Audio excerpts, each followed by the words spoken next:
Hi there. And yes, I am out again, walking in the woods.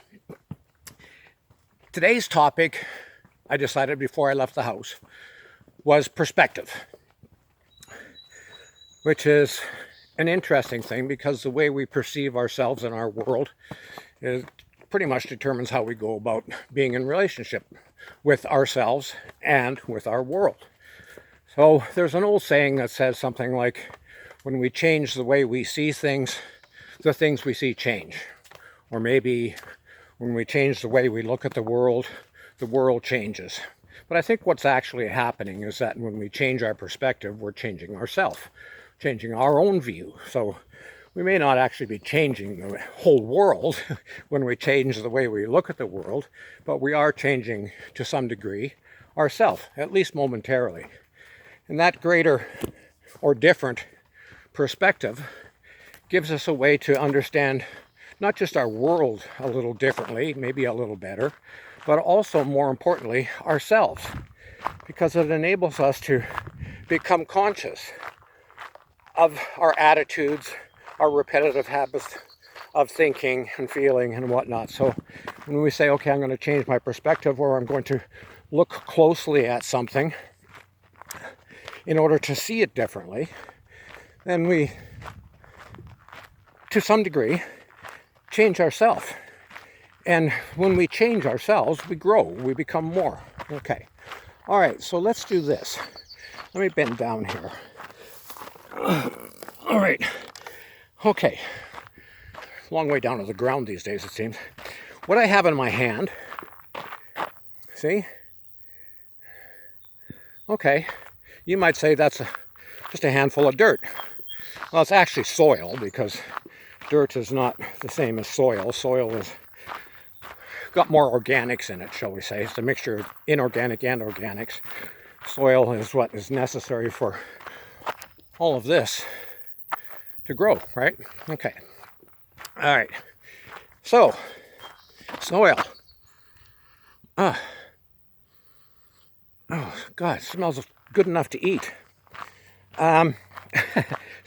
There was an old saying, I'm rambling a bit. Okay, there's an old saying that in the course of a human lifetime, a person will eat a peck of dirt.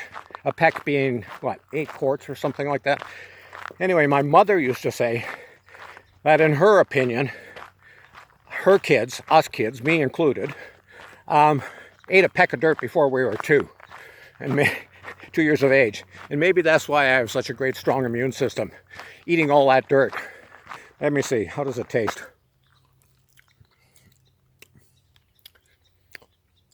Well, it tastes like soil. And now I've got grit in my mouth, under my tongue. Anyway, let's take a look at that handful, which I have now discarded, that handful of soil. And what is it? Okay, you can say it's, made up of crushed rocks, that over time, rocks have been pulverized by Mother Nature and then mixed with organics and become soil. But what's in that soil? Okay, billions and billions of microorganisms, including what we commonly refer to as germs. Okay, so various other things, funguses, or fungi, I guess you should say, and billions, in that handful of dirt that I had, billions and billions of viruses. All right. These days, the subject is all about viruses, so let's talk about viruses for a bit. That handful of dirt contained billions of viruses. All right. And I just ate some of it. So I ingested God knows how many, tens of millions of viruses just then. Eating that, along with all the bacteria, various forms of fungi, and all of that kind of stuff, all of which contribute to my immune system. And the stuff in my mouth. Need a drink of water. Speaking of water, I've been paying attention to a guy from Australia recently who's become a good Facebook friend, Dave Onega, who's a surfer dude. and talks about his, he goes for walks or skateboarding or even films videos when he's out on his surfboard, which was kind of fun. Talks about the way he sees things these days. So he's worth paying attention to. When you go for a swim in the sea, you are literally swimming in a sea of viruses. A sea of viruses. Each single drop of seawater contains tens of, a droplet of seawater contains tens of millions of viruses. Okay? We're all enthusiastic and, proud about the fact that we have this body that has approximately 30 trillion cells. And guys like me, might carry around a few extra billion here and there. So we have 30 trillion cells in our body. And all of them, doing their job, right? Some of them become heart cells, some become lung cells, some become blood cells, blah, blah, blah, blah, blah. Working together miraculously to create this thing called my body, which enables me to walk around on planet Earth, have fun, and stand in awe at how amazing it all is. All right, so 30 billion cells. I also happen to have more than 380 trillion viruses inhabiting my body. 380 trillion. Like that's how many, a trillion. Like how many people can even conceive of a trillion, right? So 30 trillion cells in my body. It's a lot of cells. 380 plus trillion viruses occupying my body, along with trillions and trillions of bacteria, right? So I am a collection. Me is this collection, this body of mine is a collection of microorganisms below the cellular level, all of which are necessary to make up the cells, which make up my body, which are necessary for me to be out here walking in the woods shooting this video for you. All right. In the meantime, the whole world is freaked out about one single little virus. Freaked out. Just gone absolutely fucking bananas. Some viruses are bad. Mosquitoes are biting me right now. Mosquitoes can carry viruses. In fact, when I was living in the Caribbean, I contracted dengue from a mosquito bite. Do I allow that to push me into fear, so I cover myself in chemical warfare so that I don't get bit by mosquitoes? No, I choose not to use mosquito repellent and risk getting whatever bad viruses the mosquitoes might be carrying around, whether it's malaria or dengue like I had, or yellow fever, or I suppose there's a few others I don't even know about, but in any case, I'm getting bit and I don't care. They'll go away. My histamine levels will drop back down in about 15 minutes after I stop getting bit, and I won't notice that I've been bit. So, where was I going with this? Viruses. So, trillions and trillions of viruses exist in our world, and we are a composite ourselves of viruses. Okay, and what do viruses contain themselves? Okay, so our cells contain all these viruses, but what do viruses contain? They contain strands of DNA and RNA. RNA being the messenger molecule. So, what does that mean? What does that translate to? Viruses are information. Wow. And over time, the viruses that we ingest, just like I did from that little bit of dirt I ate a while ago, actually change our genetic makeup, right? They enhance it.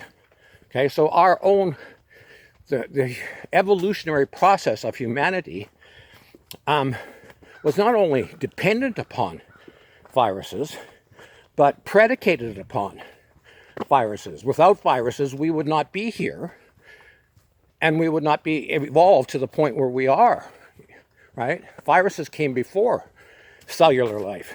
They came before dinosaurs. They came before human beings. And they modify us all the time. They enhance our immune system. They teach our genetic code because they contain the snippets of DNA and RNA, the information. They teach our genetic code how to respond to, how to deal with our environment, right? So, and it's not just me. My friend here, the tree, big hug, big hug. My friend here, the tree, also has viruses, right? And, you know, all these plants, all of this forest is full of viruses. And we have allowed ourselves to become, I don't know, hysterical. Like some sort of mass psychosis has occurred because we have allowed ourselves to be pushed into this panic, this fear, this scaremongering that's pushed at us by perhaps well-meaning individuals, some of whom are absolutely not well-meaning. They don't have your best interests at heart. Some of it may be just, you know, financial. They just want to make billions of dollars off of vaccines or something like that. Or, you know, maybe they think they have an agenda about doing something beyond vaccines, you know, contacting whatever they call those apps where they, you know, trace you, contact and tracing, I guess it is, where they want to know where you are all the time and what you're doing all the time and turn you into a digital piece of information rather than a biological piece of information, right? They want to take the biological virus, use it as an excuse to inject us with digital viruses, right? So maybe all of that stuff's going on. I mean, that's the current popular theory. And I tend to agree. That's part of the agenda for some people doing that shit. But we have the opportunity to choose a perspective. My perspective for me, you know, I'm not suggesting, not preaching, not doing any of that. My perspective for me is that here I am on this glorious planet, Mother Earth, which seemingly has been designed specifically from the ground up over the millennia, over literally billions of years, from the creation of viruses at the very beginning, all the way up through single-cell creatures to multi-cell creatures, ending up, here I am, ta-da, ta-da, and now I am a composite of all of this stuff that has preceded me, including 380 plus trillion viruses and trillions of bacteria.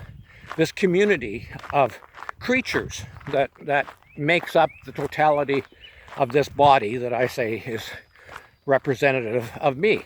Of course, it's only a small part of what I am, but that's another subject we'll get into perhaps another time. Anyway, so here we are, indulging in this mass hysteria over one virus that's come out of, originally they say, Wuhan, China, although, you know, lots of stuff about where it originated in the lab before that, but that's all incidental to the conversation here. We have a virus now, a new one, a popular one, shall we say, popular in the fact that it's occupying so many people's attention and causing them to have this perspective about how dangerous it is to be alive. You know, dangerous. How dangerous is it to be alive? Being born is a death sentence, right? Like, being born is a death sentence. So, is it dangerous to be alive? You're damn right it's dangerous to be alive, right? I mean, unless something miraculous occurs in the next few years, I'm probably going to die, right? So, why would I walk around in this fear of something that's inevitable, right? It's like, it's almost insane. Well, it's not almost insane. It is insane to walk around in a constant state of fear over the fact that I'm going to die, right? How about I focus my attention on living, right? On living. And those people who are allowing themselves to be pushed into this fear paradigm, this overwhelming sense of anxiousness, of uneasiness, of even paranoia and outright panic about this new virus, which, like the dengue fever I had before, kills probably at the end of the day a few million people, right? I mean, dengue does that every single year all over the world, right? All right. So, and so does malaria, and so do various other pathogens, if you want to call them that, bacteria and viruses, end up causing the deaths indirectly of various people, right? Over the course of a year, millions of people perhaps die for what can be blamed upon some virus. But the point being is that why the fuck are people putting themselves into a position where they're afraid of living? They're going out in public, masked up, covered up, people wearing gloves so that they don't touch things. Like, you know, why would you not want to touch, smell, taste, taste, touch, smell your world? Why would you not want to do that? This is all us. This is where we come from. This is our mother, if you will, right? Well, as my human mother used to say, it's good for you to eat a peck of dirt. I just had my peck of dirt. I just had my little flower out in the woods. Here's a dandelion leaf. Look at that. That was a dandelion leaf. A little bitter, have to say. A little bitter. Still good for me. Live your life. Be alive. Living in fear restricts your life force, right? Fall in love with being alive, right? Breathe love, breathe life, breathe light. Be alive. Claim your personal sovereignty and get out into the world and touch the world. It communicates with you. It talks to you. It is part... Choking. Oh no, I've got COVID. I'm coughing. Choking on my dandelion leaf. Go out and claim your life. It's your life. Don't give it away to paranoia pushed at you from that fucking TV set, or from your society, or the powers that be, the people that are talking about the necessity to social distance and wear masks and remain vigilant in the face of this one in trillions and trillions and trillions and trillions of viruses that have actually contributed to your physical self over the millennia, that are full of information from your environment that you need to incorporate currently into your body in order to be healthy. So get over this fear nonsense. Go about living your life, being alive, figuring out how to change your perspective so that you can glory in the awe, the beauty of all of this stuff, right? Say to yourself, I am me, I own me, I am capable of choosing my emotional and mental states. And that's it. All right, time for me to continue my walk without talking, and I'm still getting massacred by these mosquitoes. Hopefully dengue free. Anyway, and I still got dandelion leaf in my mouth. Love you all. Have a great day. Ciao for now.